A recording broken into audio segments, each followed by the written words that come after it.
Good afternoon and welcome to another edition of our webinars in the series Illness to Wellness.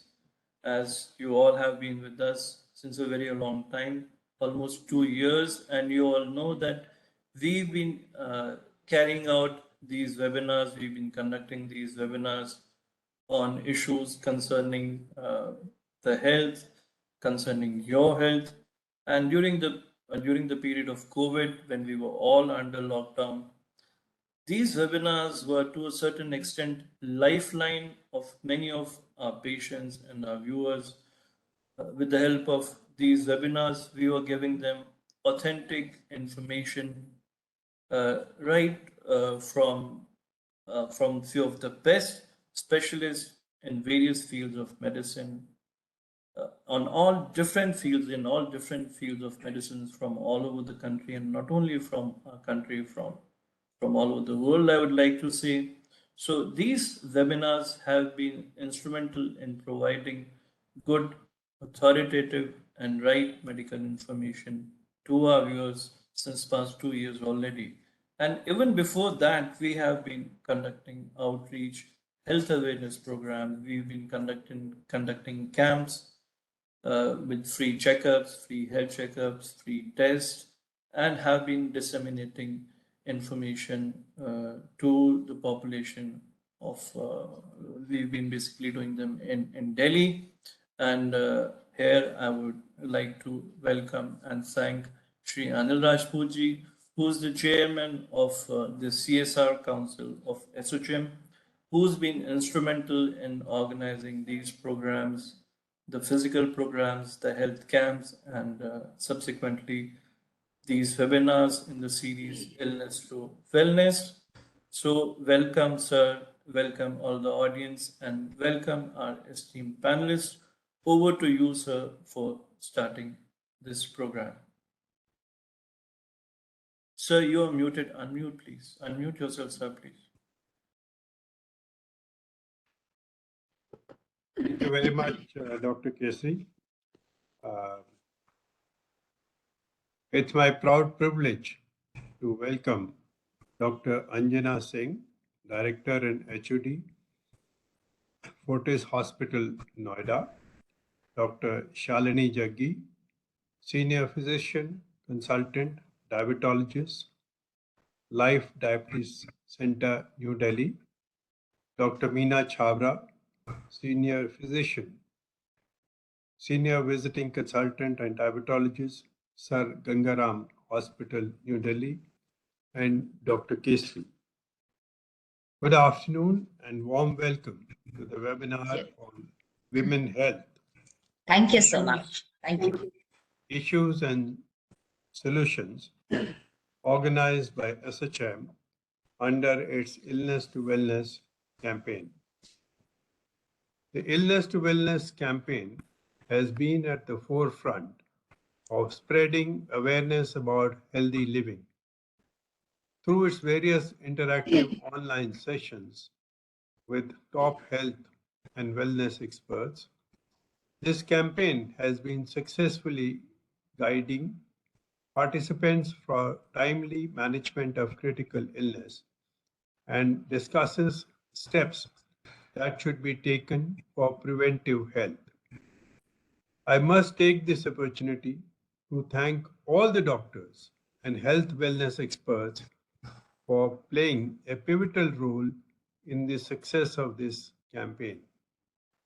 Your wholehearted involvement is truly inspiring and has greatly supported us in cultivating an environment that promotes good health and well-being. Women play a vital role in our communities. Despite being an important pillar of society, women have poor health outcomes around the world, with repercussions not only for them, but also for their families. Women's bodies go through major changes throughout their lives, leading to several health concerns for varying age groups.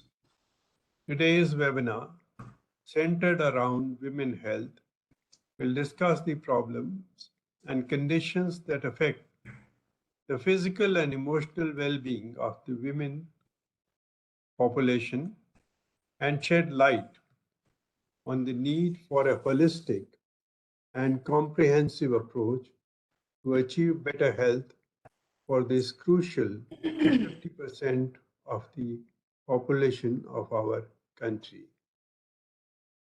Women have unique health issues, which include complications in pregnancy, menopause, gynecological problems, breast cancer, cervical cancer, and bone density issues.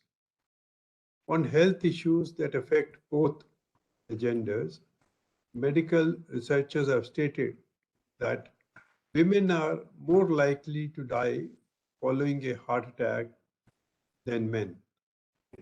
Women are more likely to show signs of depression and anxiety than men. The effects of sexually transmitted diseases can be more serious in women. Arthritis affects more women than men, and women are more likely to have UTR problem. Globally, about 800 women die every day of preventable causes related to pregnancy and childbirth, and 20% of them are from India. According to a recent report by WHO, 1 in 12 women is at risk of developing cancer at some point in their lives. Cervical cancer are now become a leading cause of death amongst women in India, killing around 33,000 women every year. Polycystic ovarian disease, or PCOS, is one of the most common endocrine disorder affecting female in our country. India's anemia burden amongst women is also widespread. As per the NFH5, 57% of women aged between 15 to 49 were anemic in 2019 and 20. All these statistics present a grim picture of women's health in India and are most certainly a cause of concern. It is often said that if you educate a woman, you educate a family. In the same way, if women is ensured of a healthy body and a sound mind, then the family's health is secured. The health of families and communities is connected to women's health, and therefore their health must become a priority for all of us. With the aim of providing quality health care for women, Government of India's initiatives such as Janani Shishu Suraksha Karyakaram, Janani Suraksha Yojana, Ayushman Bharat Health and Wellness Centers, and so on, are aimed at providing comprehensive health care, including community-based preventive health care and screening of women for common non-communicable diseases.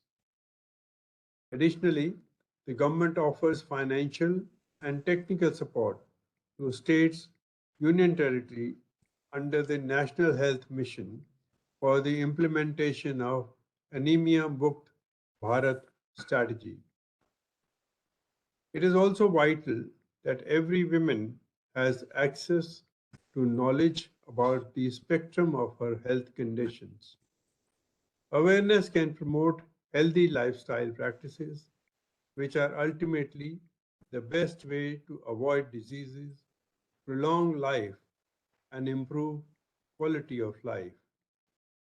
It is often seen that due to chaos of women's daily life, healthy living takes a backseat. Women must not neglect their health. They must, in fact, have a system of self care, of experience positive health and well being. Many women are prone to overlooking dietary requirement, but they must have to obtain all the nutrients that are needed. That means plenty of fresh fruits and vegetables, whole grain, meat, fish, poultry, low fat, dairy products, and nuts. Women typically require a lot of calcium to grow healthy bones and teeth and maintain their strength as they age. Dairy products, cereals, leafy green vegetables, beans, legumes, tofu, and cabbage are all good source of calcium. This, along with keeping oneself hydrated, having adequate sleep, exercising, managing stress, and seeing your doctor for annual checkup and screening for cancer, including pap smears and mammograms, are essential for good health and mental well-being amongst women. Throughout history, the central role of women in society has ensured the stability, progress, and long-term development of nations. Our Honorable Prime Minister has also put Nari Shakti at the forefront of India's development journey. And to my mind, healthy women will ensure a healthy family, healthy community, and healthy nation. To enlighten us on this subject, we are joined by eminent personalities who have an in-depth understanding on the subject at hand. I welcome them once again and look forward to an enriching session. I wish this webinar a great success. Thank you very much and Jai Hind. Back to you, Dr. Kestri. Thank you so much, sir. Thank you so much for such a nice and such a comprehensive introduction to this topic. And your introduction has actually outlined the way our discussion is going to take forward during this session. So thank you so much once again. And I would like to start our discussion with a small shloka from Manusmriti. It goes like this. Prajanartham Mahabhaga Pujarha Grihidiptaya Striya Shriyascha Geheshu Na Visheshoasti Kaschan. This means women give birth to next generation. They enlighten the home, they bring fortune and bliss. Hence, women are synonymous to prosperity. She is also called Grahaki Lakshmi or goddess of fortune and home. And this shloka is from Manusmriti 926.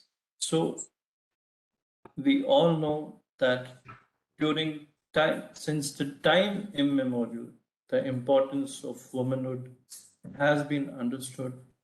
And I would like to say that God Himself has understood the value of womanhood, that they have been given such an immense responsibility of carrying a species, the humanity forward, because they are the ones who give rise to the progeny, and they are the ones who look after them and bring out productive adults from them. So, with this very small, short, but I would say very comprehensive introduction, I would start this and I would straight away come over to Dr. Meena Chabra, ma'am. Ma'am, the usual practice of looking towards women's health issues has been rather limited in scope. So, do you think that there should be any change in the outlook of not only the medical fraternity, but probably the whole society on how we look towards women's health and women's health related issues. What is your opinion, ma'am? Yeah, thank you, Dr. Kesri, for that very interesting question. So there's a term in medicine called bikini medicine. And it's very easy to understand that bikini medicine concentrates on a woman, the gynecological parts. So usually concentrates on the mammary gland, the breast. And so women's health for very long has been synonymous with genital health and breast health, which is wrong. Women get diabetes, women get metabolic diseases, women get thyroid disorders, women have depression. And women have more of these issues because of several reasons. One is that traditionally women has been the caretaker. So she's a caretaker as a mother, as a sister, as a wife, right? So her own needs have always been, not in the forefront. You and me know very clearly, Dr. Shalini also will agree, that there are women who refuse to take medication, saying that they are expensive. So I think even our own view has changed. I asked 100 doctors, what is the commonest cause of mortality or death in women? And most doctors said it was breast cancer or cervical cancer. Our esteemed previous speaker also mentioned about cancers increasing in women, which you'll be surprised to know that cardiovascular disease is also a big killer in women. Now, we don't even address cardiovascular disease in a woman, and we usually label a woman who reports with chest pain or with symptoms related to angina as suffering from anxiety. And here, since our audience is non-medical, this is a small anecdote. And about 2 weeks back, a woman who has type 2 diabetes, who's following up with my clinic, in the middle of the night complained of some ghabrahat and anxiety, and she was sweating. She was taken to a nearby hospital where she was dismissed as having severe anxiety, and they attributed her ghabrahat to having fought with her daughter-in-law. Without doing an ECG, without doing any blood test, she was sent back from the hospital with some anti-anxiety pills. So first thing, message to the doctors is that we must open our eyes, and women's health is not just bikini health. Women's health is beyond the genitalia, is beyond breast health. Women's health should focus on mental health, should focus on bone health, should focus on metabolic health. Sir actually attributed, should focus on all these things. We have to view the woman as holistic health issues with the woman. Mental health issues are very important with the woman. As a caretaker, when she's about 50 and needs to, care about herself, she has elderly parents to look after and sometimes elderly in-laws to look after. So she has two sets of parents to look after. So this takes a toll, and her children. So I think it's very important what Dr. Rajesh, you said is that as women who are listening into us, as men who are listening into us, remember women's health is not just gynecological health. It's not just cancer of the uterus and the cervix and the breast. Women's health is more holistic. She needs, exercise. She needs, bone strengthening. She needs to address her osteoarthritis, her osteoporosis. She needs to address mental health. Of course, metabolic health is important, where obesity, nutrition is very important. Traditionally, we've seen even Bollywood movies glorify a woman who's serving food and then eating the leftovers. We have to change our mindsets. Women need nutrition. So that's my take. A change in the mindset of men and women, and change in the mindsets of the doctors treating the women. Women are underrepresented in clinical trials. So a trial has more men, and then the drug is given to 50% men and 50% women. Women are, not even represented in trials. So we need to try the medicine on women as well. So I think the whole point is that we have to stress on holistic health of the woman and not just bikini health. Wonderful. Thank you so much, ma'am. I think the point to be addressed and taken a cue from here is that we must address the holistic health of the women, because they play a very, very crucial part in the whole society, in our whole life cycle, except just of giving birth and rearing up children. So I think this is really very important.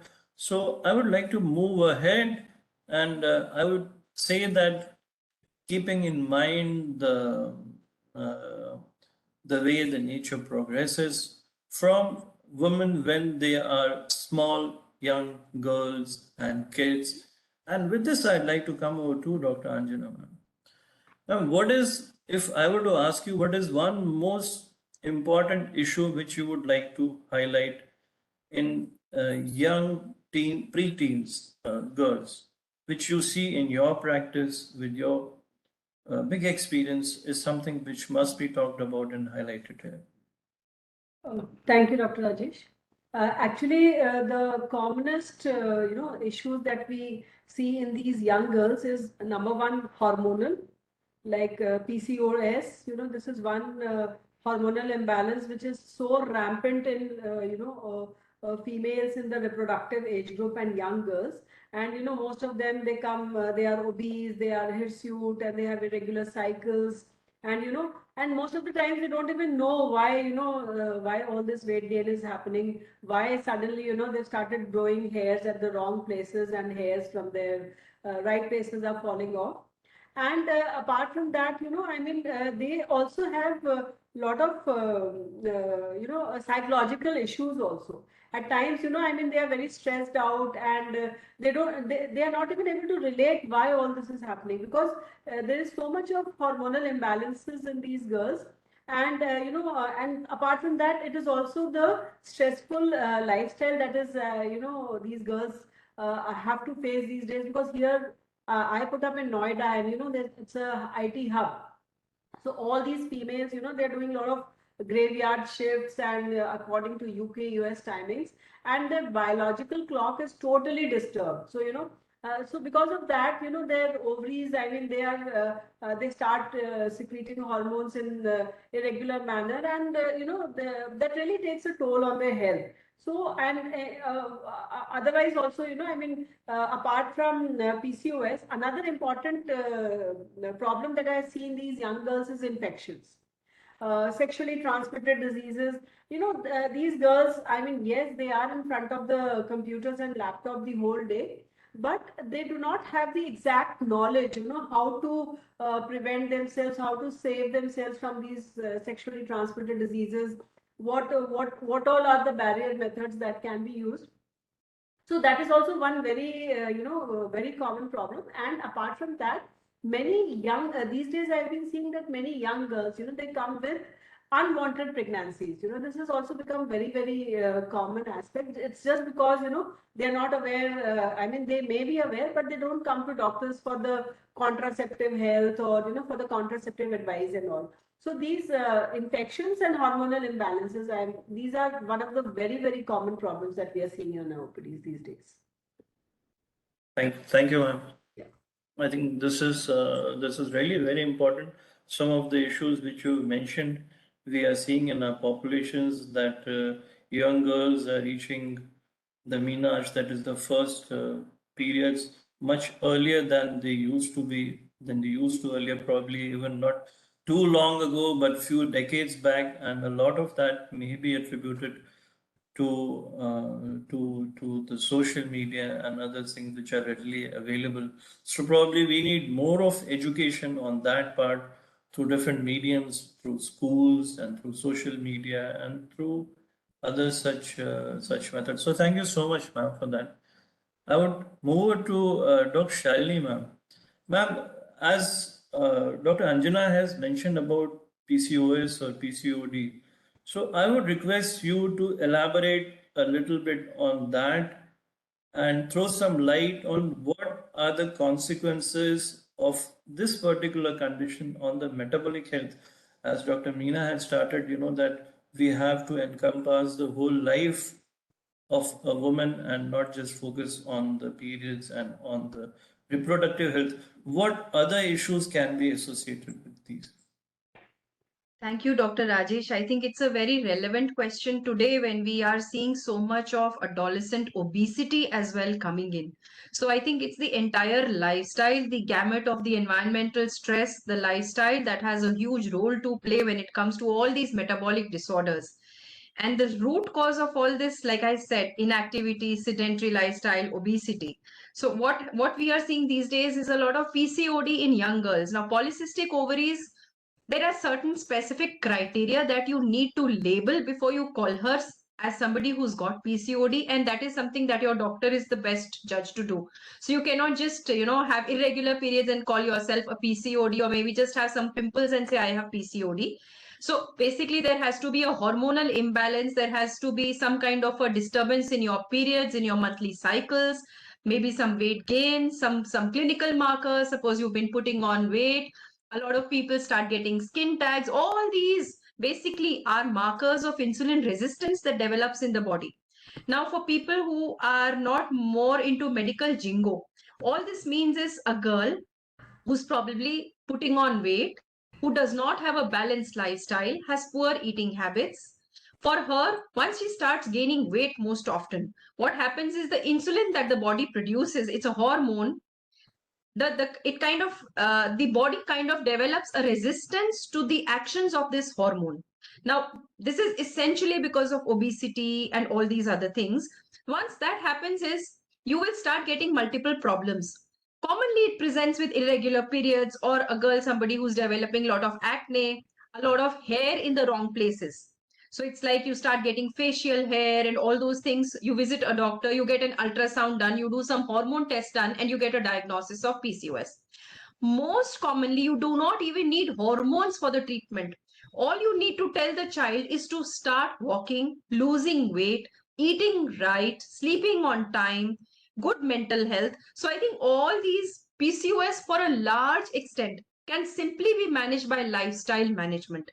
Why this becomes important is because somebody who's developed PCOS in obesity in young age, tomorrow when she's going to get pregnant, she is somebody who is going to develop what is called gestational diabetes, and we'll come to that in a little while. So she is not only at a high risk of developing diabetes later on, especially more so in pregnancy, and then eventually long term converting into somebody with type 2 diabetes, but also a whole plethora of the cardiovascular problems. Her risk of developing heart attacks goes up. Her risk of developing most of these non-communicable diseases go up. So I think it's very important that we start educating our young girls right from the time when they are in schools on the importance of good lifestyle, eating well, healthy food, exercising, losing weight. So these become very, very important. And beyond that, of course, you need to go back to your doctor. If you are suspecting, if you have any of these particular symptoms or signs, to finally get a diagnosis and then the management strategy. Bottom line of all these management strategies definitely still remains lifestyle, diet change, and weight loss, besides some certain category of girls who may need some intervention, which your doctor can best decide.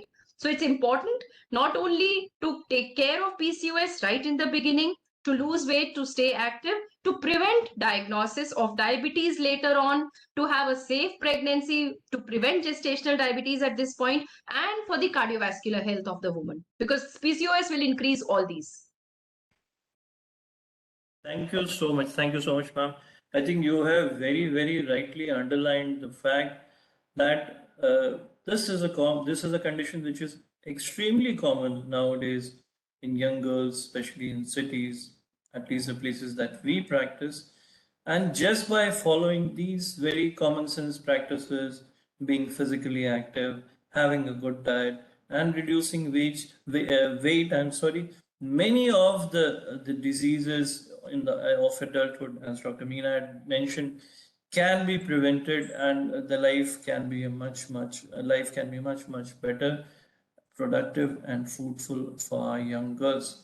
So now we'll move a bit ahead in the stage of life, in senses, in a way ahead and a way to the beginning of life. And I would put this question to Dr.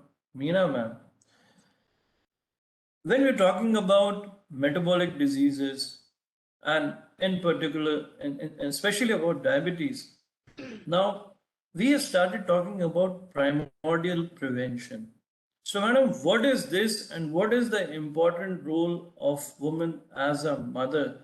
Why should we take care of the mother right from the beginning so as to prevent certain diseases in the coming generation. So please throw some light on this. I think this is something which is extremely important for all our viewers, listeners, and the nation.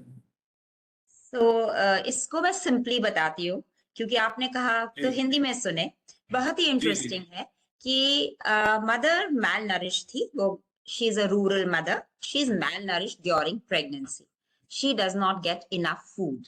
That is one problem. And second is that many years back, India, we had famines. So we have heard of the Great Bengal famine. We've also heard crop failures and famines. So our bodies genetically imprint है हमारे, हमारे माँ की माँ सबसे ancestors से, our bodies feel that they should conserve energy. So this means that we have a genetic imprint that we should conserve energy. So when the fetus is, whenever, the mother is malnourished, what happens? At the cost of the mother's health, the fetus still gets nutrients, right? So the fetus gets nutrients, but the mother does not. So anecdotally, what happens is, as this child is born, he may be IUG or maybe a thin baby, he is used to, that imprint is there that he will conserve fat.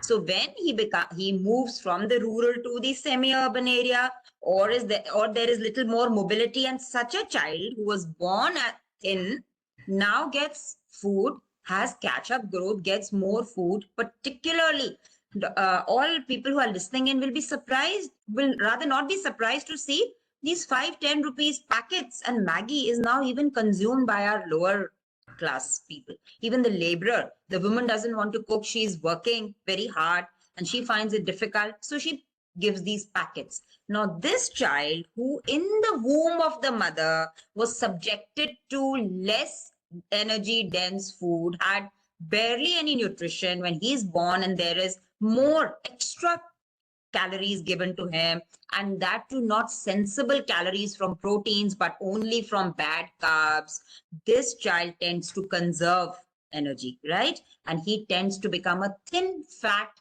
adult. Who's a thin fat?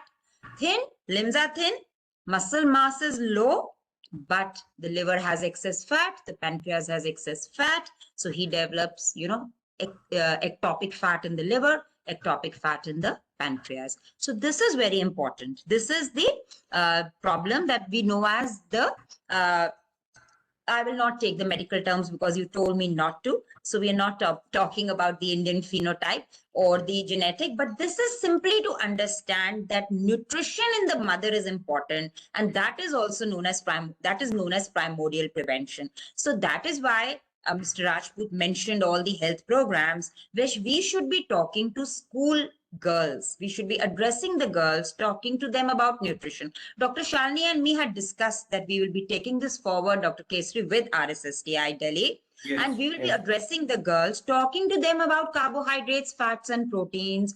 In India, we tend to eat more bad carbs. We tend to eat more rice. Also because we are vegetarians, proteins, we don't get enough proteins. Even those who are non-vegetarians don't eat non-veg on a regular basis. They may have non-veg once in 2 weeks or once a week. So we need to talk about carbohydrates, fats, and proteins. We need to talk about good fats and bad fats. We have to talk about trans fats. Half the generation is surviving on trans fats, deep frying in the oil that is being reused again and again, the street food, which is carcinogenic, it's trans fat. We have to talk to them about the concept of good fat and bad fat, concept of proteins, increasing the proteins in the diet, exercise for muscle strengthening. Girls cannot go out in rural areas, even in urban areas. Parks are few.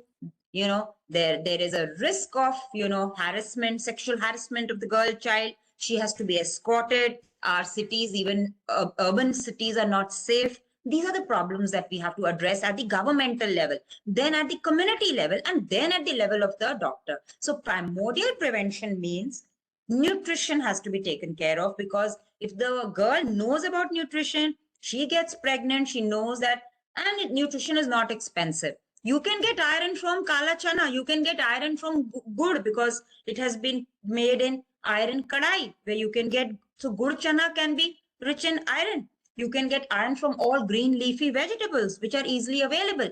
So primordial prevention is when nutrition of the future mother is taken care of so that her nutrition is adequate. She's neither undernutritioned, doesn't suffer from undernutrition during pregnancy nor overnutrition, so that you don't have either a big, you don't have an IUGR baby, nor you have a big baby. So you have the normal weight baby, and that's what we are looking at, primordial prevention, so that the genetic imprint that happens, of conserving energy does not happen. So this is very interesting. The paradox that we have, it is actually called the Y2 paradox, because there's a Dr. Yudkin. There's a very nice photograph, friends. If you would click on the net and see Dr. Yudkin and Dr. Yagnik. So Y and Y2. Both of them have the same BMI. They have the same BMI because they have the same weight and the same height. But when you do a DEXA scan, you see that Dr. Yagnik from India has a lot of fat, abdominal fat, and we all know we have belly fat. Even if you have normal BMI, most of our women in saris will have belly fat. Most of our men have belly fat. So much so that belly fat is thought to represent prosperity in the past, but it's not prosperity. All of you should go back home today and decide to do exercise so that you can decrease belly fat. You should decide to strengthen your muscles, strengthening of muscles, increasing your protein intake in the diet, and all these things will go a long way in primordial prevention of metabolic diseases. Dr. You Rajesh, wanted if I to can add, just yes, come in. yes. Yes. So Dr. Meena did talk about this one spectrum of primordial prevention where the mother in a village is completely undernourished and the baby is born, starts growing up, eats the wrong kind of food and becomes fat, and then eventually develops all these different NCDs we're talking of.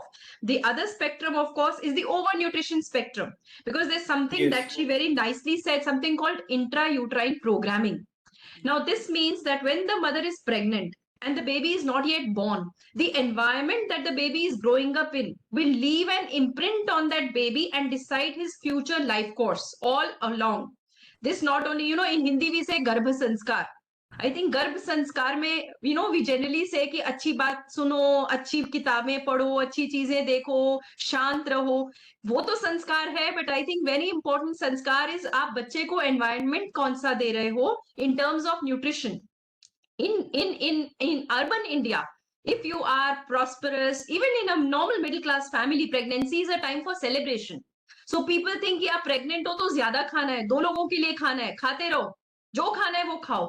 So this is again the other extreme where the mother is obese, overweight, already overweight, maybe sometimes pre-diabetic, not even knowing about it, already has a genetic history of diabetes, parents have been diabetic or somebody or the other in the family is is already diabetic. Now when she gets pregnant and she is not having the right nutrition, what happens is this overnutrition, again the exposure to this overnutrition right in the womb will again change the trajectory of this baby's birth. तो ये वाले baby के pancreas already समझ लेंगे कि high sugar क्या होती है, क्योंकि मम्मी की तो प्रेगनेंसी में शुगर बढ़ गई. And blood is common, placenta is the same. Placenta में जो मदर के ब्लड में ग्लूकोज है वही बेबी के ब्लड में भी जा रही है. तो वो बेबी के जो पैनक्रियाज अभी डेवलप भी नहीं हुए थे उसको स्टिमुलेट करेगा. तो ये बेबी को आपने गर्भ में डायबिटीज का, एनसीडी का संस्कार भी दे दिया. So it's very important that undernutrition as well as overnutrition both have to be kept in mind, especially when it comes to pregnancy, and that is why we talk of preconception. Pregnancy plan karke karna hai. Normally pregnancies are accidental, which is unfortunate. Somebody who's already got pre-diabetes, somebody who's got deficiencies, somebody who's overweight on the other spectrum, you need to tell her to lose weight, because she will again develop gestational diabetes. Her baby will get primed for diabetes. So wo generation dar generation diabetes और NCD चलता रहेगा. Why do you think we have so much of diabetes in our country and globally as well? So we do not understand. हमें लगता है कि मोटे हो जाएंगे, पतले होना है, weight lose करना है. The important point is primordial prevention means गर्भ में ही बच्चे को इतना बढ़िया आपने environment दिया, physical, mental, emotional, nutritionally हर तरह से, कि वो बच्चा नॉर्मल वेट पैदा हुआ, ना अंडरवेट पैदा हुआ, ना ओवरवेट, ना 2.5 किलो से कम, ना 3.5 किलो से ज्यादा. So between 2.5 to 3.5 kg is the ideal birth weight. अगर बच्चे को प्रेगनेंसी में मदर का, डायबिटीज का, किसी भी तरह का अंडर या ओवर न्यूट्रिशन का संस्कार नहीं मिला, तो ये बच्चा एक नॉर्मल बॉडी वेट बच्चा रहेगा. और जब ये बड़ा होगा, then you also again have to ensure कि physically active रहे, weight put on ना करे, healthy eating habits and all the things that we're talking of. So this is where we say nip it in the bud, primordial prevention. You need to give the baby a safe environment in the womb. And by safety, I don't even mean only the physical safety or the emotional safety or the mental safety, but the nutritional safety that it needs. Adequate, good nutrition, which is very, very important. Dr. Thank you so Shalini, much, madam. Yes, ji. Yeah. Actually, Dr. Rajesh, the paradox of a pregnant woman is that, she gets advices from so many people. Absolutely. Any That lady is who true, very gives birth true. to 2 or 3 kids is a deemed gynecologist, And Yes. your mother-in-law, your mother, Yes, they've yes. had a lot of kids and they'll give all sorts of advices, अच्छा आपके doctor ने ये बोला नहीं बच्चे ये नहीं खाना है, ये तो गरम होता है. एक तो गरम और ठंडा वाला concept Garam thanda concept. such a big myth, you Yes. give them proteins, you ask them to take almonds, you ask them to take a high protein diet. Ma'am वो गरम तो नहीं होगा, मेरी मदर वो गरम होता है, वो नहीं खा सकते. So it is such a big paradox, and once, आपको इतना ज्यादा उनको समझाना पड़ता है, and all your energies are lost in that, but by the end, उनको वही याद रहता है कि ये चीज गरम है, ये नहीं खानी है, डॉक्टर ने जो बोला. एंड मैम प्रॉब्लम्स तो आ ही जाती है ना, times you can get some amount of bleeding और सम स्पॉटिंग. देन अगर ऐसा कुछ हो जाता है, देन से मैम आपने बोला था बादाम खाओ, मैंने बादाम खाया तो my mother in law said इसीलिए आपको स्पॉटिंग हो रहा है, आपने. So, doctor, there lies the importance of educating and empowering from school. So, Yes. we are doing a program with the Association of Chambers of Commerce. I wish with Rotary, we could actually address the class 10th girls, the 15-year-olds, because our rural girls will get married by the time they are 18. And it's not easy. When I tell my parents who are working to send their children to parks, it's not easy, it's not safe. So there are a lot of cultural issues also with our girls. So I think we need to focus on health, Education. education and empowerment of the girl child. And catch them young. Young. The most important is catch them young. Catch When them she young, is in yes. school, don't wait for her to get married or don't wait for her to become pregnant and come to you, because half the battle is lost. If And she the is other already thing is- developed gestational diabetes, if she is already an overweight young woman who's already gotten pregnant, half the battle is lost. So I think it's important that we catch these girls very young when they are in school, before even, they've started thinking in those lines, to tell them the importance of healthy weight, of eating the right things, of having a safe lifestyle. All those things are very, very important. Dr. Kestri, I like to put in one very important point here. Teach your sons to cook. I don't mean that the gender bias should disappear. If you teach your sons and daughters both to cook and tell them it's a life skill, it's not. You teach them swimming, it's a life skill. You teach them cycling, you teach them cooking. So when this happens, these days we have reverse gender bias. The girls are aggressively not cooking at home and ordering at the click of a button. No food that comes from outside via one of the restaurants can have healthy fat and a good source of protein. Once or twice, yes, you can encourage eating from outside. So whenever in a platform I say, tell the girls to cook or tell women to cook, or there's been a reduction in cooking, it's not taken properly. It's taken as a gender bias statement. So let's make it a gender neutral statement. And next we should do is teach your boys to cook. Teach your girls to cook. It's a life skill. Teach them at least what is healthy food, what are fruits, what is the value of, proteins, carbs, fats, how to count total number of calories, what is resting metabolic rate, how much energy is lost when you're just, lying down. Instead of that, you can sit up, you can walk in between. So I think what you are doing, Dr. Kestri, or what we are doing with the Association of Chambers of Commerce is the way forward. Education, education, and education, empowering, enlightening. So after today's talk, if people are enlightened, if they know, yes, I have to increase my protein in the diet. Yes, protein can come from vegetarian sources also. But vegetarian sources may not be complete proteins because 1 or 2 amino acids are amino acids. You can So dal and chawal, you could do a mix, or you could take vegetables, you could take some protein from dairy. So I think that's the way forward. We know about nutrition. And one more place where women are neglected is the elderly women. So it's really heartbreaking when you see the elderly women. We'll definitely be coming to those topics as well. So I think this was a very, very important, a very healthy discussion. And this is one thing which is very close to my heart, that is the primordial prevention. That's why I brought up this topic, so that we could have a little bit more discussion. We could spend some more time on this. While we were having these discussions, I just remembered a shloka which I was seeing while I was preparing for this program. It goes something like this: Dashputra Samakanya, Dashputra Samakanya, Dashputran Pravardhayan, Yat Phalam Labate, Martiskalabhyam, Kanyai Ekaya. So, what this means is that the daughter is like 10 sons. The result of upbringing of 10 sons is achieved only by nurturing of the girl. So I can say this with great confidence, being father of a girl. So this is the importance of a girl and a woman. I think what we are doing is something that is extremely difficult. Bringing up a girl is something of great importance, and it's a big responsibility. Carrying on this responsibility, I wanted to ask you, Dr. Anjana. I think there's one thing which we should talk about. Some problems which happen in pregnancy, and some things which we should be doing before pregnancy.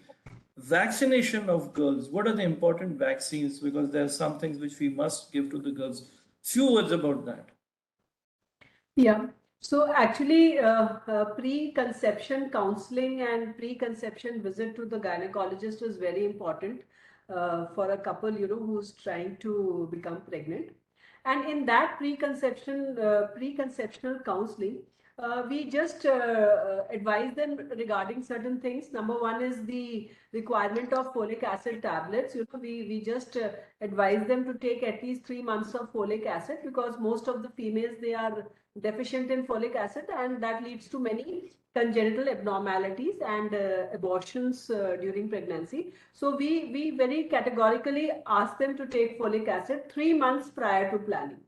Apart from folic acid and a good diet, there are certain vaccines, which are very important, which a female should be immunized. Amongst them is the rubella vaccine, because rubella is one very important virus which can, which comes in forms of, there's a disease called German measles.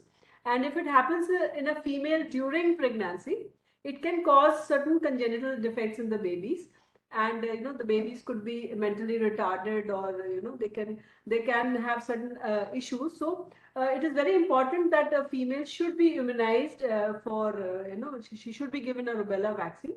Apart from that, another very important preventive vaccine is the cervical cancer vaccine. So there are 2 types of vaccines which are available. Anyone can be given.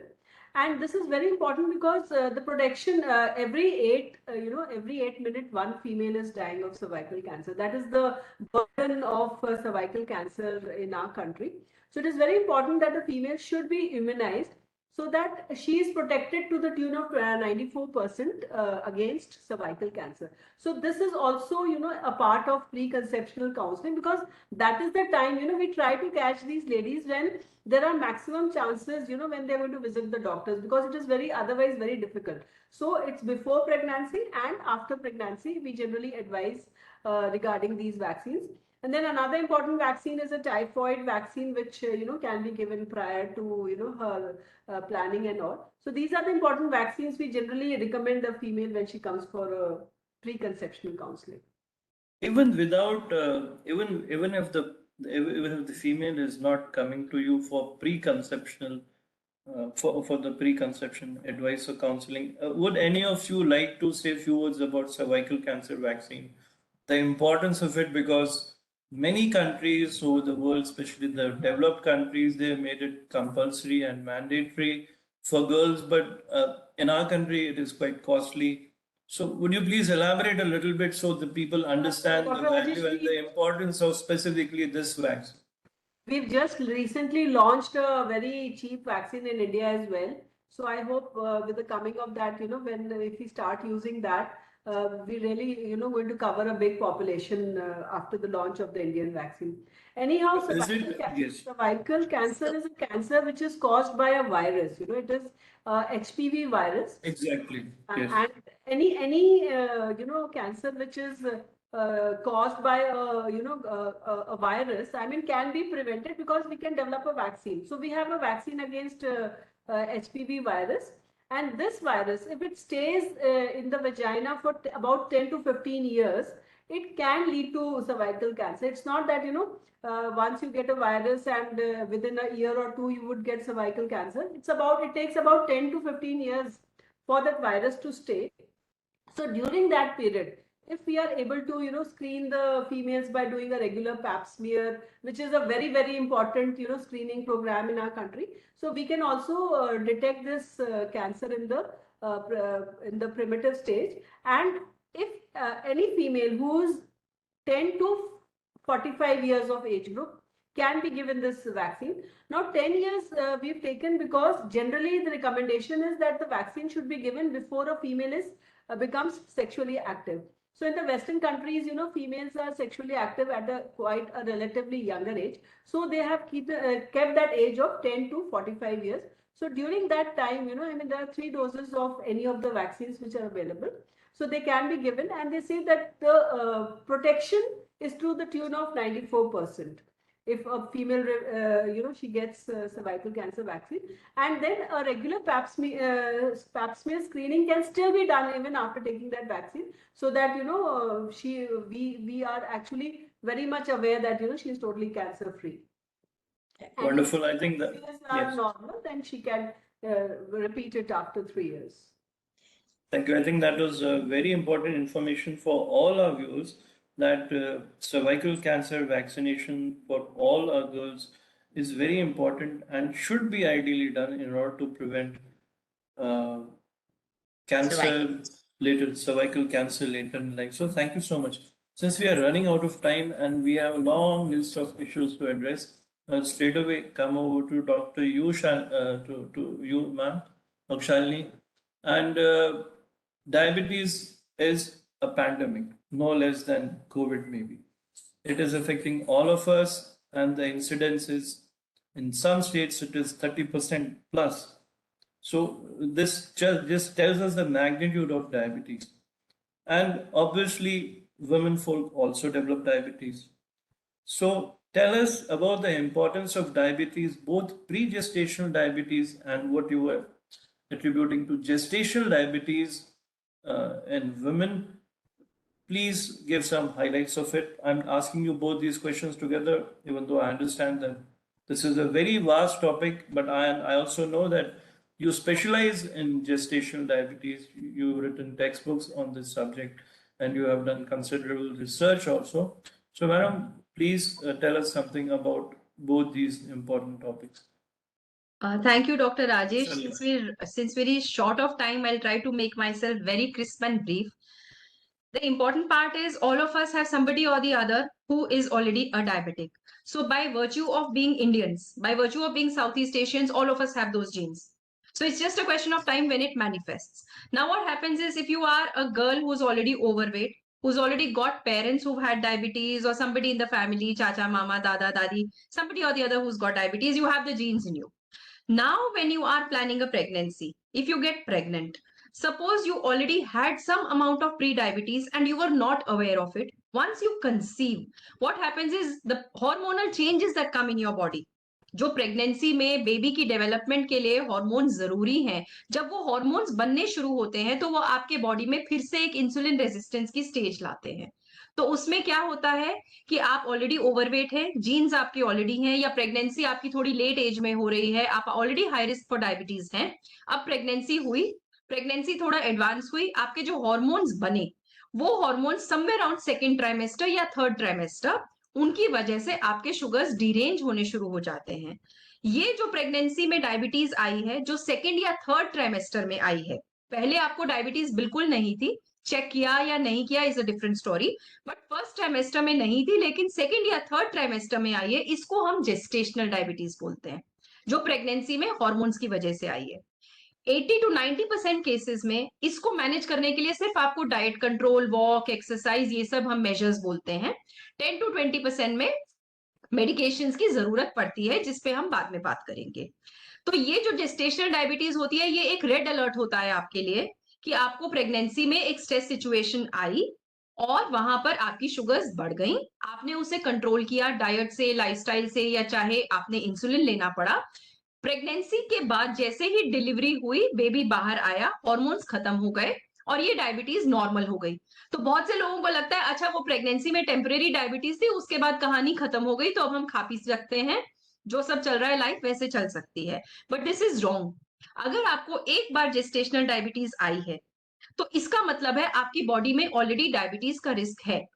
ऐसे में अगर आप अब weight loss नहीं करेंगे, diet control नहीं करेंगे, वही सब मेजर्स जिनकी हम बातें कर रहे हैं, तो आप डायबिटीज को प्रिवेंट नहीं कर पाएंगे एंड फ्यूचर में वेरी सून आपको डायबिटीज आ जाएगा और अब की बार वापस नहीं जाएगा। कई लोगों को एक प्रेगनेंसी में आई, चली गई, सेकंड प्रेगनेंसी में फिर से आई।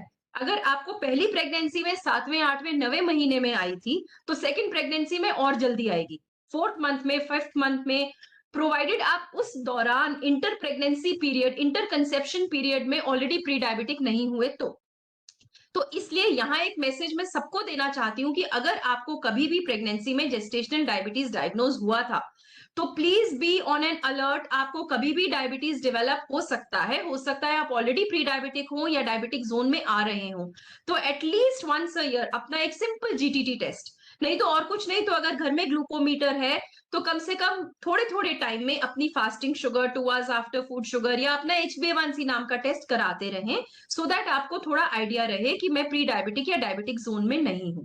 दूसरी डायबिटीज होती है जिसे आप प्री जेस्टेशनल डायबिटीज बोलते हैं।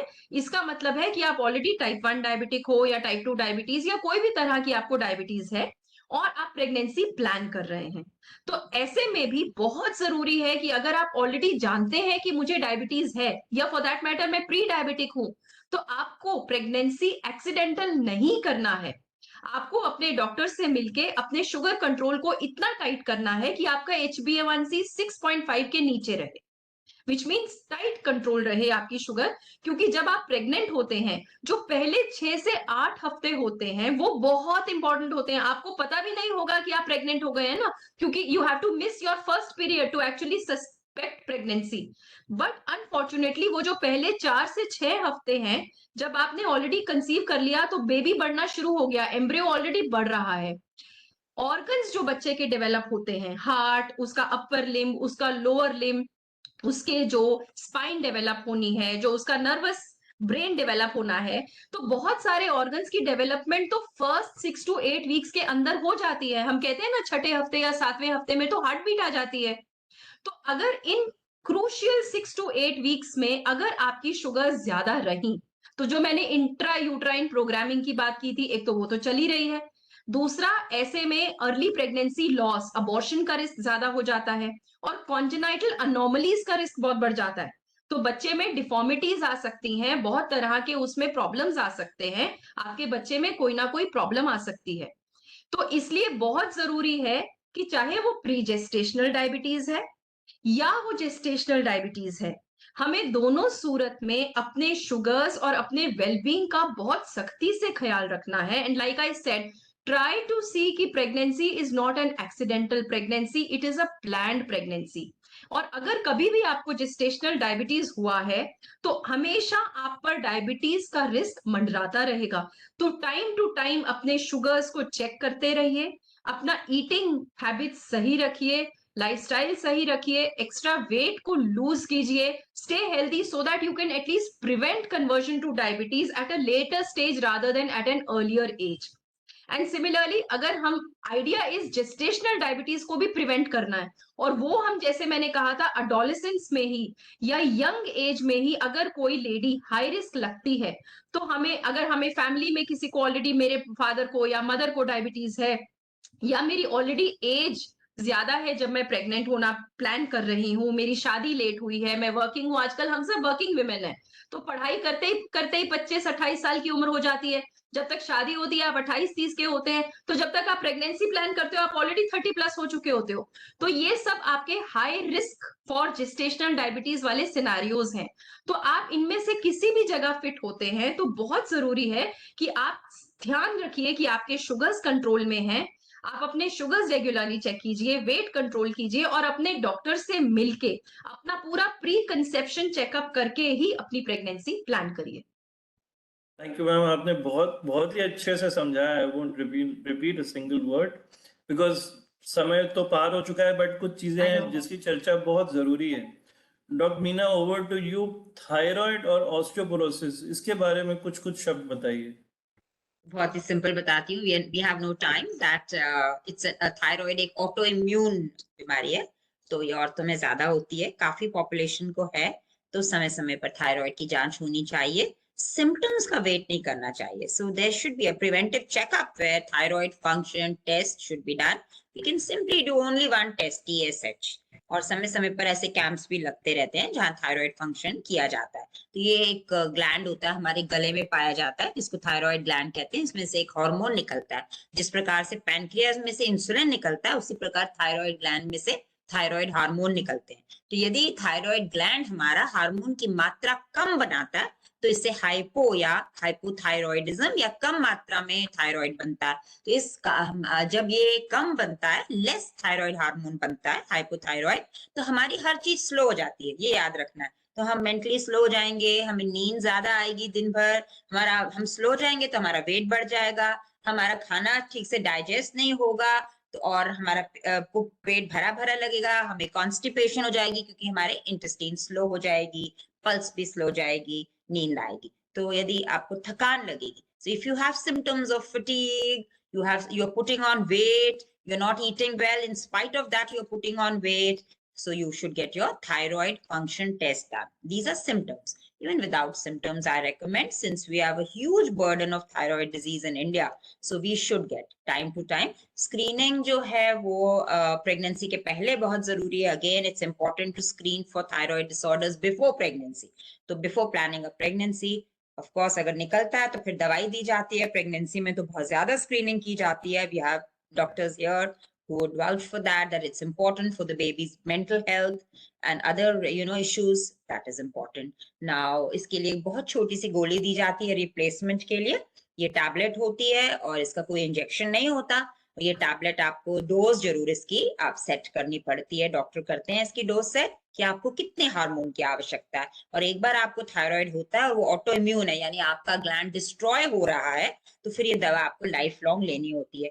हालांकि कई बार ऐसा होता है कि प्रेगनेंसी में जो थायराइड होता है, कई बार वो प्रेगनेंसी के बाद फिर से नहीं होता या रिमिट हो जाता है या खत्म हो जाता है. बट प्राय ये देखा गया है कि अगर आपको हाइपोथायरॉयडिज्म है, यानी कि आपके थायराइड हार्मोन की मात्रा कम बनती है, तो आपका TSH ज्यादा होता है, T3 T4 कम होता है. You need thyroid hormone replacement in the form of a tablet, and you should not miss it, because if you don't, then you can develop even cardiac problems because of not treating hypothyroidism, right?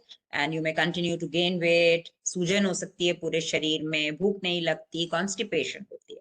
Coming to osteoporosis, osteoporosis medical term है. This actually means weak bones. Osteo bone को कहते हैं, porosis या pores हो जाते हैं, तो आपके बोन्स वीक हो जाते हैं. ऑस्टियोपोरोसिस इंडिया में बहुत ज्यादा पाया जाता है, बहुत कॉमन है, particularly in post menopausal women. क्योंकि मीनोपॉज के बाद मेन में भी होता है, पर क्योंकि आज हम वुमेन हेल्थ की बात कर रहे हैं, तो we do see a lot of osteoporosis. कभी भी यदि हिप या स्पाइन का फ्रैक्चर होता है, एक्सीडेंट से भी अगर फ्रैक्चर होता है हिप और स्पाइन या रिस्ट का फ्रैक्चर, तो यूजुअली ऑस्टियोपोरोटिक फ्रैक्चर होता है. और ऑस्टियोपोरोटिक फ्रैक्चर का मतलब होता है कि हड्डी बहुत जल्दी टूट जाती है, बिकॉज बोन वीक है. और बोन्स वीक क्यों होती हैं? Again we come back to nutrition, because हमारी जो पीक बोन डेंसिटी होती है, जो हमें अचीव करनी चाहिए, गर्ल्स में अचीव नहीं हो पाती, क्योंकि कैल्शियम की कमी होती है, विटामिन डी की कमी होती है. In spite of being a country with huge amounts of sunlight, we have the stigma of being dark. We don't want to sit in the sun, and then we wear covered clothes, covered, because culturally in the rural areas also, then some communities also, use a chadar or a burqa. So we are culturally deprived of vitamin D. Calcium हमारी diets, particularly हमारे बच्चों की diet में calcium हमें supplement करना चाहिए, दूध दही calcium rich चीजें.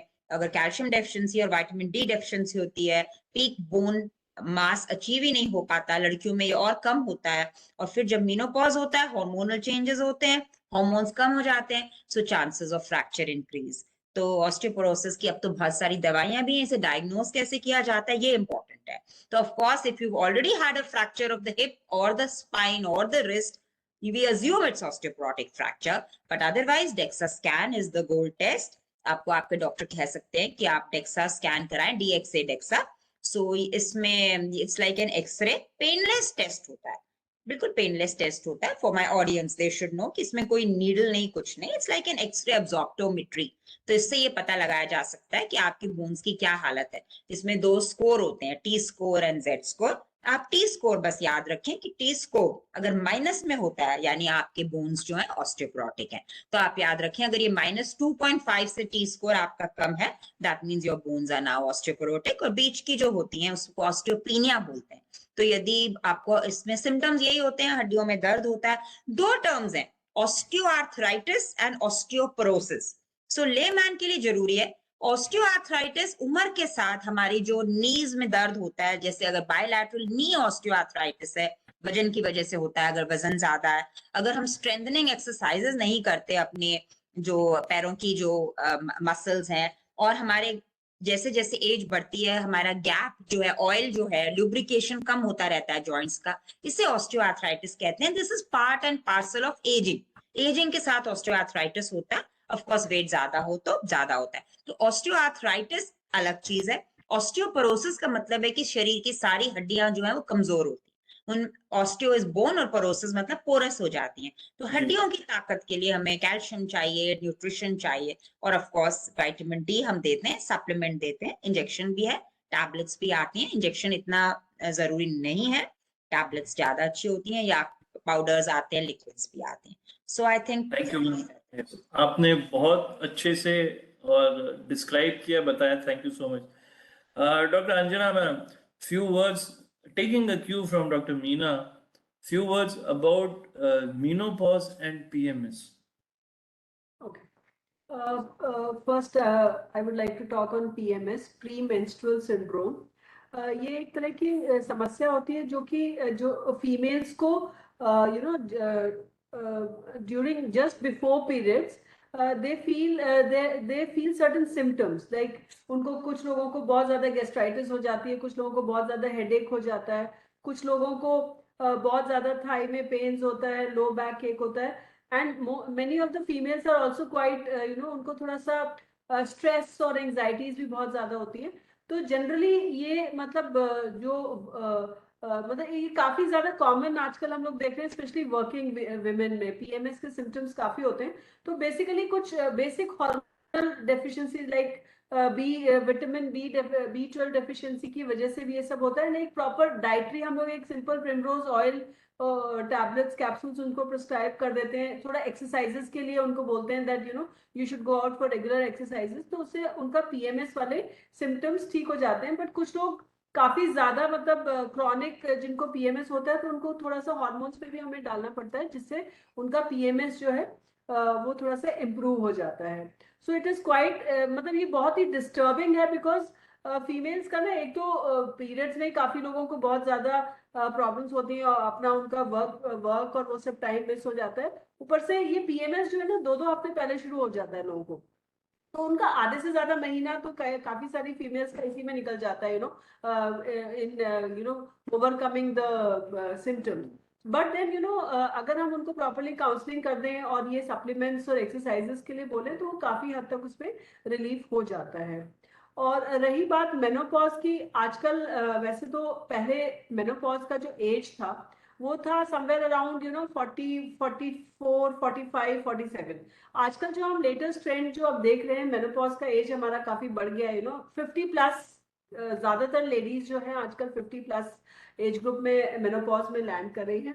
मेनोपॉज क्या होता है? मेनोपॉज इज बेसिकली सेसेशन, मतलब जब आपके मेंसेस पूरी तरह रुक जाते हैं। बट ये ऐसा नहीं कि वन फाइन डे एकदम से एक कोई दिन आता है और आपको पीरियड स्टॉप हो जाते हैं। ये पूरा एक साइकिल है कि पहले आप पेरीमेनोपॉज में जाते हो, जिसमें आपकी जो ब्लड जो आपकी मेंसेस हैं वो काफी इरेगुलर हो जाती हैं, कभी जल्दी जल्दी आने लगेंगी या बहुत ज्यादा गैप हो जाएगा, या फिर आपका थोड़ा सा आपको मतलब और भी सिम्टम्स, जैसे आपका वेट गेन होने लगता है बिकॉज आपका बेसल मेटाबॉलिक रेट जो है वो थोड़ा कम हो जाता है, एंड्रोजन्स बढ़ जाते हैं, आपके चिन पे हेयर्स वेयर्स आना शुरू हो जाते हैं। तो ये एक ट्रांजिशन का टाइम है फ्रॉम पेरीमेनोपॉज टू मेनोपॉज। तो इसमें अगर हम आपका अगर कोई फीमेल इस ऐसे टाइम पीरियड में आती है, उसको बहुत इरेगुलर पीरियड्स हो रहे हैं, हम उसको इन्वेस्टिगेट कराते हैं, तो उसमें बेसिकली कई बार ये देखा जाता है कि उसका जो हार्मोनल इम्बैलेंसेस भी इस टाइम पे, अगर हम एफएसएच कराएं, एलएच कराएं, तो वो बढ़ जाते हैं, ओवरीज का साइज जो है श्रिंक होना शुरू हो जाता है। तो इन सब चीजों से हम उसको डायग्नोसिस कर सकते हैं, मतलब एफएसएच 40-50 के लेवल पे भी चले जाते हैं। तो जब ये धीरे धीरे हमारे basically every female is born with set number of eggs, we are born with millions and millions of eggs. जब हमारे एग्स खत्म हो जाते हैं तो उस टाइम पे हम मेनोपॉज में चले जाते हैं, यानी कि हमें सब पीरियड्स आने उस टाइम पे बंद हो जाते हैं। तो ये एक ग्रेजुअल प्रोसेस है। और आजकल जैसे मैंने पहले बताया कि ये एज जो है थोड़ा सा बढ़ गई है, और 50, 51, 53 तक भी हम लोग काफी फीमेल्स को देख रहे हैं कि उनको फिर भी पीरियड्स आ रहे हैं। तो जब भी कोई फीमेल हमारे पास ऐसे 45 प्लस या उसमें आती है, तो हम जनरली उनको थोड़ा सा काउंसलिंग भी करते हैं कि it is as doctor Meera and all doctor Shani said कि थोड़ा सा अपना हेल्थ का ध्यान रखना है, होलिस्टिक हेल्थ का ध्यान रखना है, exercises, diet and yoga plus, because इस टाइम पे उनकी काफी सारी जो रिस्पॉन्सिबिलिटीज होती हैं फीमेल्स की, वो काफी खत्म हो जाती है at this stage of life. So we just ask them कि अब आप अपने ऊपर कॉन्सेंट्रेट करें, आप अपनी हेल्थ का ध्यान रखें, ताकि जो मेनोपॉजल सिम्टम्स हैं, जैसे हॉट फ्लशेस, कुछ फीमेल्स बहुत ज्यादा हॉट फ्लशेस कंप्लेन करती है, कुछ लोगों को बहुत ज्यादा बैक एक्स वगैरह हो जाती है। तो ये सब चीजें अगर वो थोड़ा सा एक्सरसाइजेस और अपना डाइट वगैरह और मतलब हेल्थ कॉन्शियस रहे, तो हम उन चीजों को काफी हद तक मिनिमाइज भी कर सकते हैं। Thank you, thank you.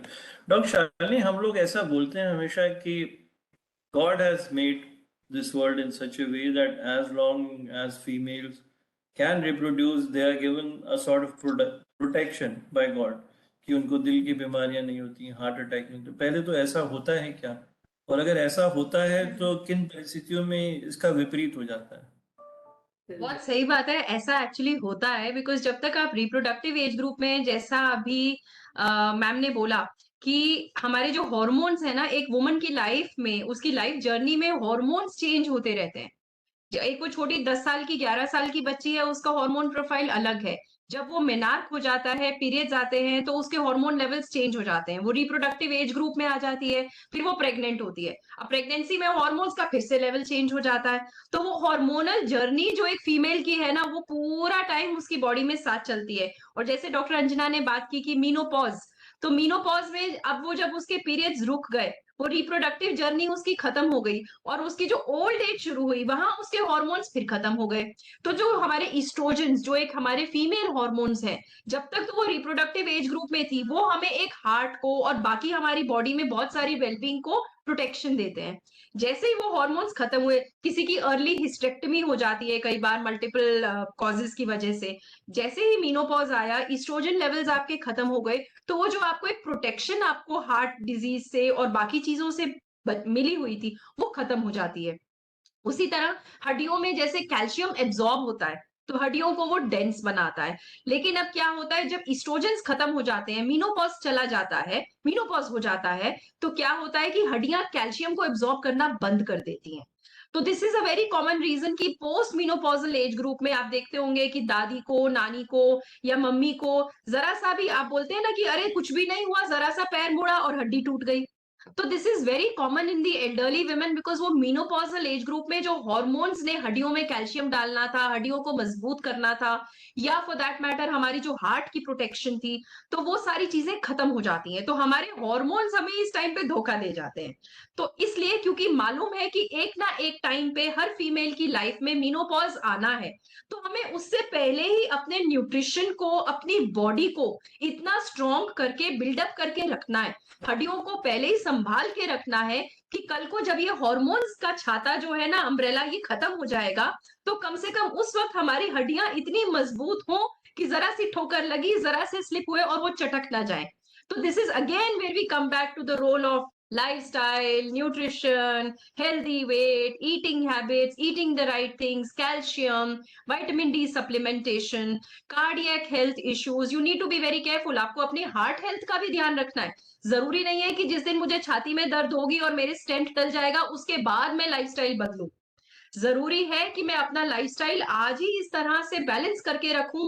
Lipid profile एक बेसिक सिंपल ब्लड टेस्ट है, कोलेस्ट्रॉल की जांच करते रहूं कि कोलेस्ट्रॉल बढ़ तो नहीं गया, क्योंकि यही कोलेस्ट्रॉल है जो कल को मेरी आर्टरीज को ब्लॉक करेगा और मेरे को हार्ट अटैक आएगा। Simple eating, healthy habits, fried food कम खाऊं, अपनी बोन्स का ध्यान रखूं। तो ये छोटे छोटे मेजर्स हैं, क्योंकि मुझे मालूम है कि मेरी लाइफ की जर्नी में एक वो टाइम आएगा जब ये हॉर्मोन्स की प्रोटेक्शन खत्म होगी। तो उस वक्त खत्म हो और मैं गिर जाऊं, उससे बेटर है कि मैं उससे पहले ही अपनी बॉडी का इतना ध्यान रख के, अपने ईटिंग हैबिट्स का, अपनी बाकी चीजों का, हेल्दी चीजों का ध्यान रखूं, सो दैट मेरी बोन स्ट्रांग रहे और कल को जब ये प्रोटेक्शन खत्म हो, ना मुझे ऑस्टियोपीनिया हो, ना मुझे ऑस्टियोपोरोसिस हो। एंड सिमिलरली अगर मेरा वेट ठीक रहता है तो ऑस्टियोआर्थराइटिस से भी काफी हद तक बच सकती हूँ। सिमिलरली अगर मेरी हार्ट हेल्थ अच्छी है तो हार्ट अटैक से भी बच सकते हैं। तो I think end of the day हम जितनी भी प्रॉब्लम्स की बातें कर रहे हैं, तो उसका जो एक बेसिक सिंपल सॉल्यूशन है वो एक हेल्दी लिविंग है। Healthy living means a good healthy lifestyle, good eating habits, disciplined life, adequate sleep, good mental health. Females have much more mental health issues compared to men. Ladies में depression ज्यादा होती है, anxiety ज्यादा होती है। तो it's very important कि हम ना सिर्फ physical, emotional, financial, social wellbeing का ध्यान रखें, but mental wellbeing also is very important. So a healthy body and a healthy mind, both of them have to be very, very important all through the journey of a female, right from the time that she's a small girl to the time when she's an elderly postmenopausal woman.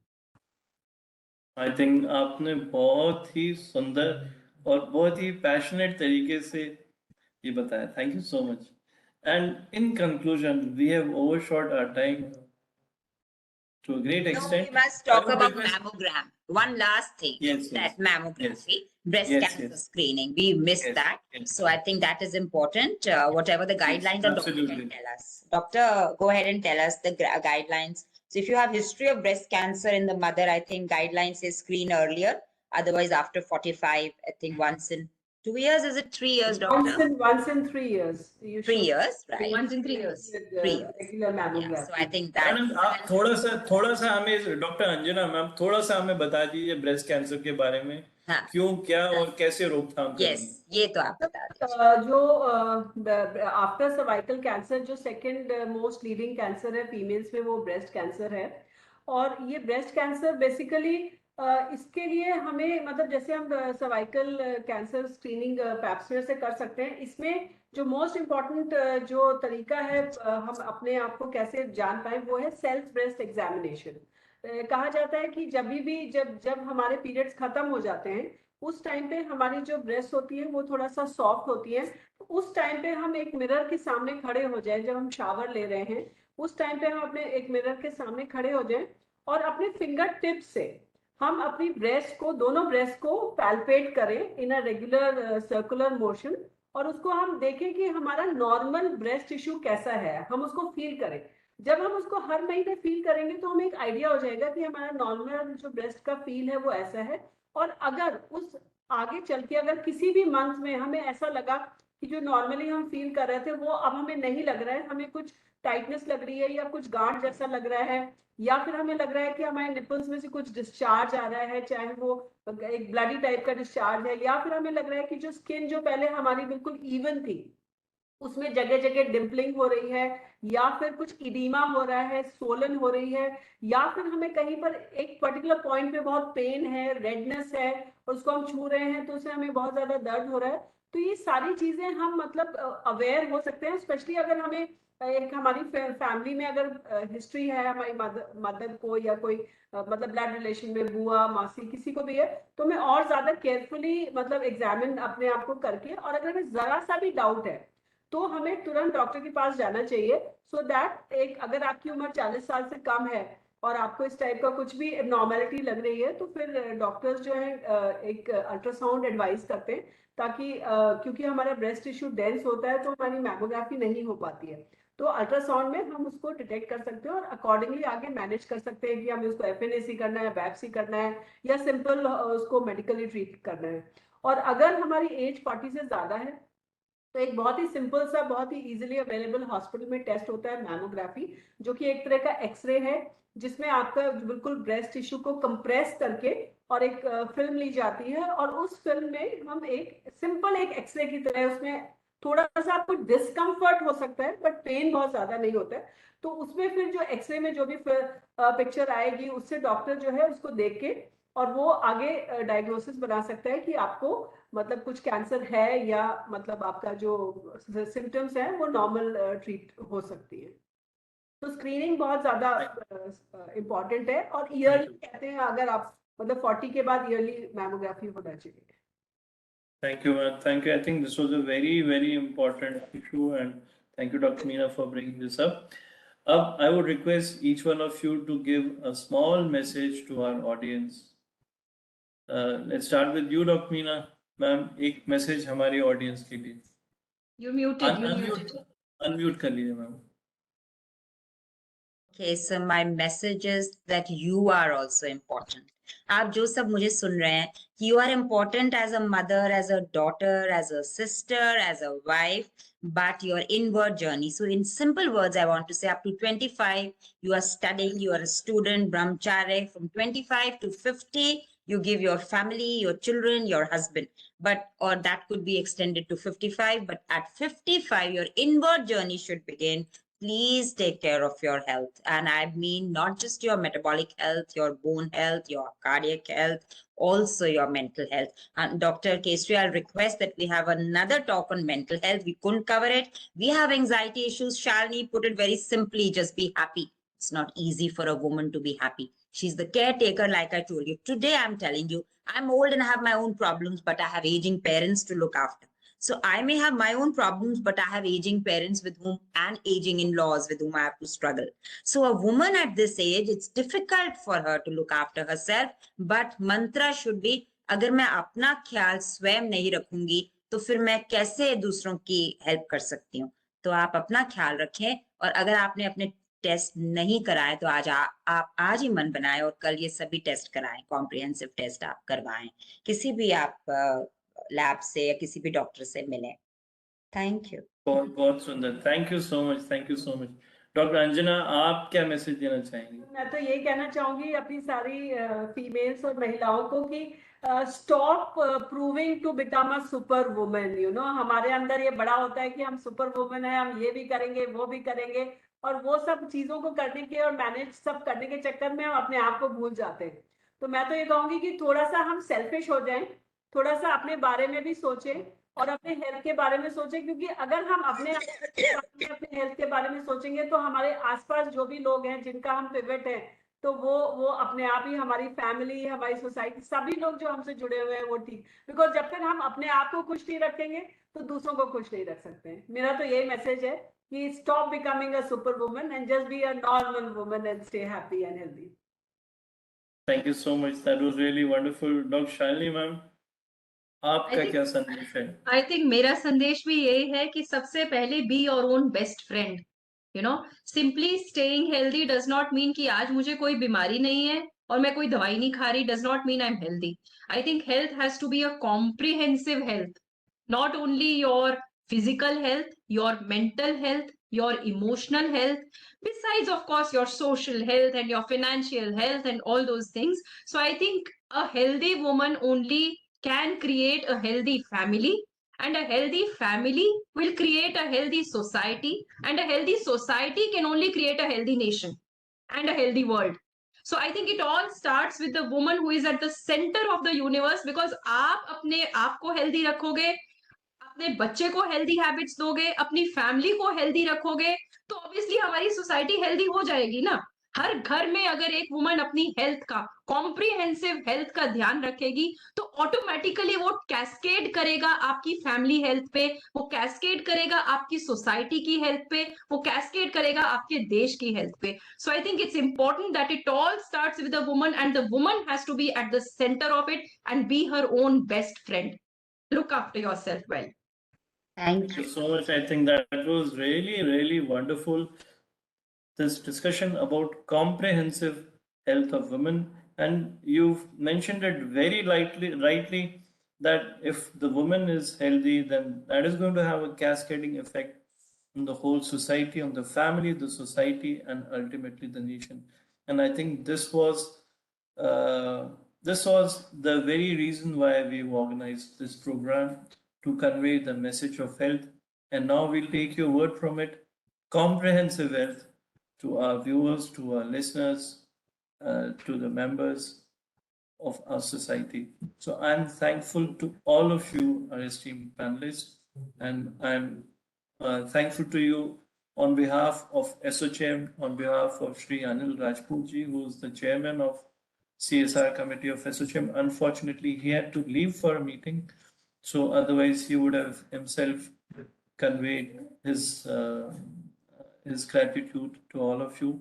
But on his behalf, I'm very thankful to you for taking out time from your busy schedules and joining us. And you've given us so much, your life's experience and the knowledge which has come from you. And I'm sure it would be of benefit to all our viewers, to all our participants. And Dr. Meena Chabra, I would like to add here that we would take up the initiative that you've talked about, and you and Dr. Shalini Jaggi, of doing programs about health education of girls in schools, in societies. So we have a number of initiatives. We have been doing programs through ASSOCHAM, and probably we can discuss about that and take them up either through our channel or through government channels forward and try to implement them.